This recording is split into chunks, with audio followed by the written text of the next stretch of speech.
And the next work on today's program is Nicholas Howells' Ring Around the Rosie. I feel honored to say that we have the composer here in the audience today, and I'd like to invite him forward to say a few words about the piece itself.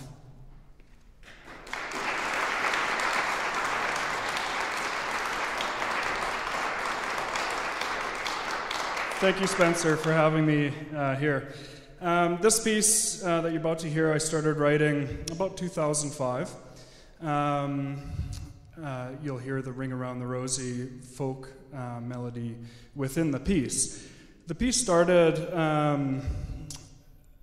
I used the idea of the Ring Around the Rosie folk tune and its relationship to the Great Plague of 1665 and 1666.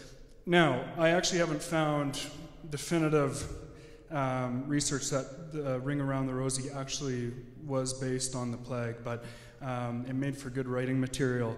And so the first movement, Ring Around the Rosie, this is a collection of 4 small movements. The first movement, titled Ring Around the Rosie, is sort of based on the idea that when people would get the plague, they would experience red rashes on their skin and ring around the rosy.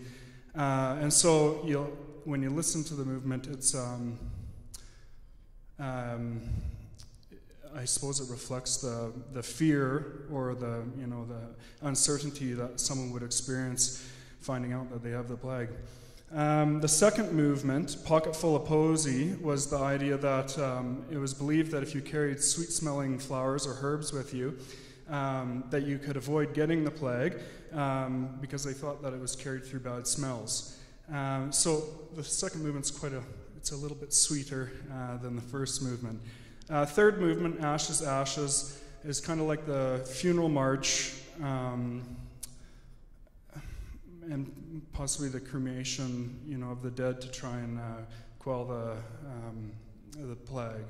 And then the fourth movement, We All Fall Down, is sort of based on the Great Fire that went through London sort of towards the end of 1666, I believe, and how that sort of, I believe, helped slow down the plague because it ended up burning a lot of the areas in this, at least in London, that had problems with their sewage and rats and whatnot that were spreading the plague. So I think that gives you a bit of an idea about the piece. I'll let you listen to it now. Thank you, Spencer.